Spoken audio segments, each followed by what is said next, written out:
10 days ago, President Reagan admitted that although some people in this country seem to be doing well nowadays, others were unhappy, even worried about themselves, their families, and their futures. The President said that he didn't understand that fear.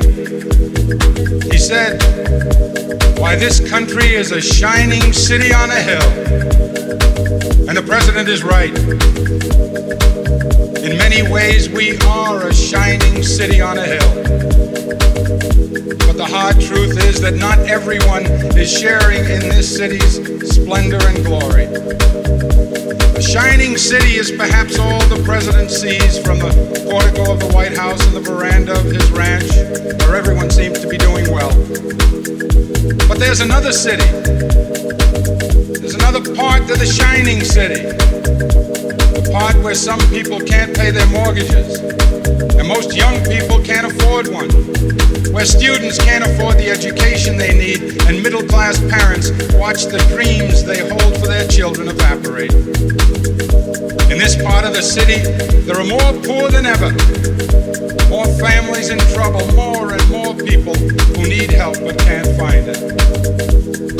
Even worse, there are elderly people who tremble in the basements of the houses there. And there are people who sleep in the city's streets, in the gutter, where the glitter doesn't show.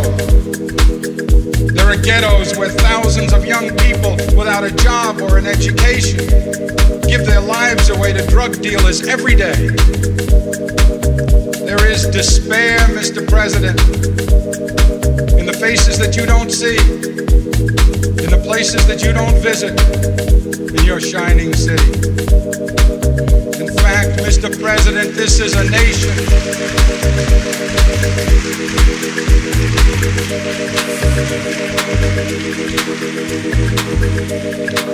Mr. President, you ought to know that this nation is more a tale of two cities than it is just a shining city on a hill.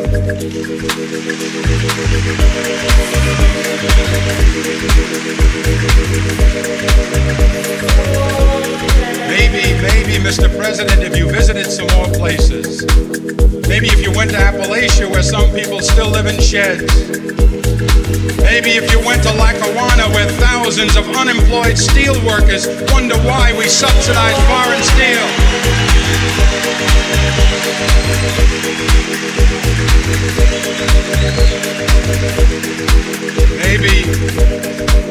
Maybe, Mr. President, if you stopped in at a shelter in Chicago and spoke to the homeless there.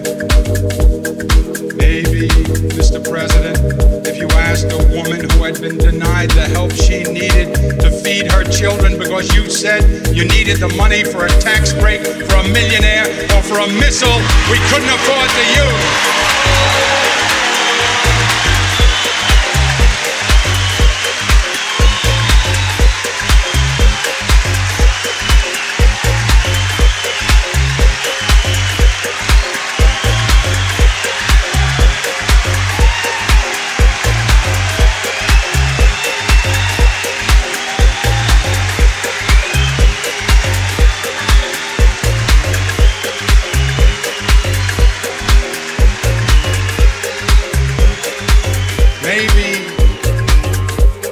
Maybe, Mr. President, but I'm afraid not. Because the truth is, ladies and gentlemen, that this is how we were warned it would be. President Reagan told us from the very beginning that he believed in a kind of social Darwinism, survival of the fittest. Government can't do everything, we were told, so it should settle for taking care of the strong and hope that economic ambition and charity will do the rest. Make the rich richer, and what falls from the table will be enough for the middle class and those who are trying desperately to work their way into the middle class.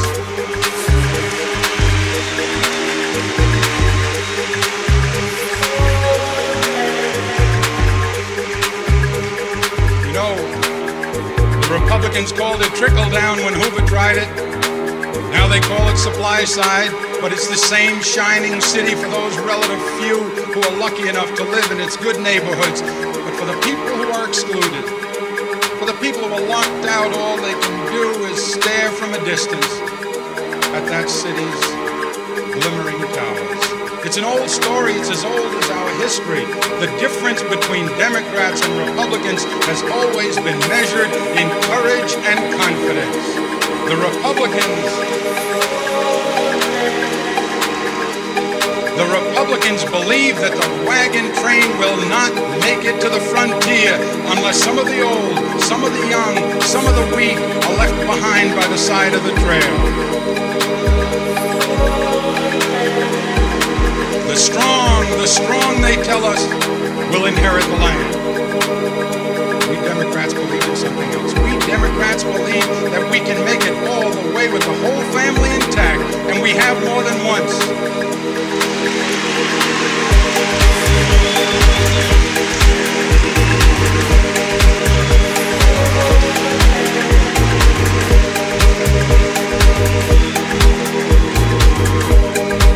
Ever since Franklin Roosevelt lifted himself from his wheelchair to lift this nation from its knees, wagon train after wagon train to new frontiers of education, housing, peace, the whole family aboard, constantly reaching out to extend and enlarge that family, lifting them up into the wagon on the way, blacks and Hispanics and people of every ethnic group and Native Americans, all those struggling to build their families and claim some small share of America.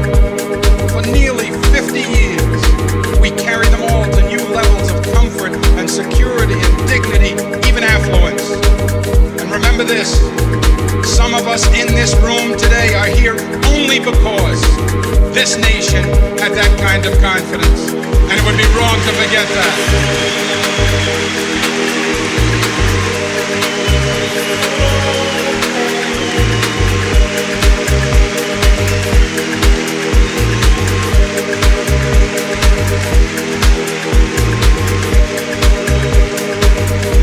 So here we are at this convention to remind ourselves where we come from and to claim the future for ourselves and for our children. Today, our great Democratic Party, which has saved this nation from depression, from fascism, from racism, from corruption, is called upon to do it again. This time to save the nation from confusion and division, from the threat of eventual fiscal disaster, and most of all, from the fear of a nuclear holocaust.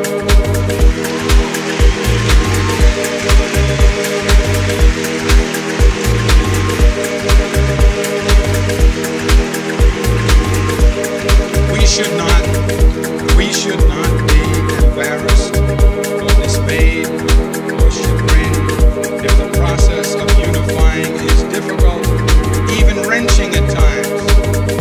Remember that unlike any other party, we embrace men and women of every color, every creed, every orientation, every economic class. In our family are gathered everyone from the abject poor of Essex County in New York to the enlightened affluent of the Gold Coast at both ends of the nation. And in between is the heart of our constituency, the middle class, the people not rich enough to be worry-free, but not poor enough to be on welfare.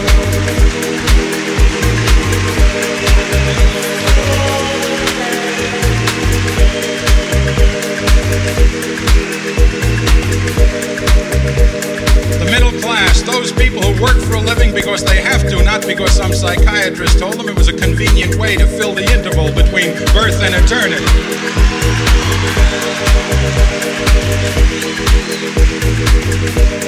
White collar and blue collar, young professionals, men and women in small business, desperate for the capital and contracts that they need to prove their worth. We speak for the minorities who have not yet entered the mainstream. We speak for ethnics who want to add their culture to the magnificent mosaic that is America.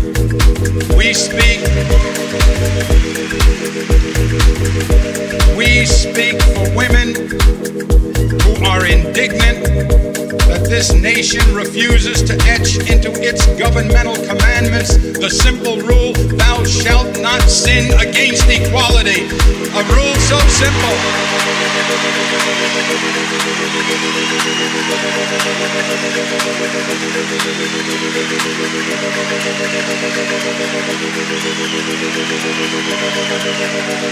I was going to say, and I perhaps dare not, but I will.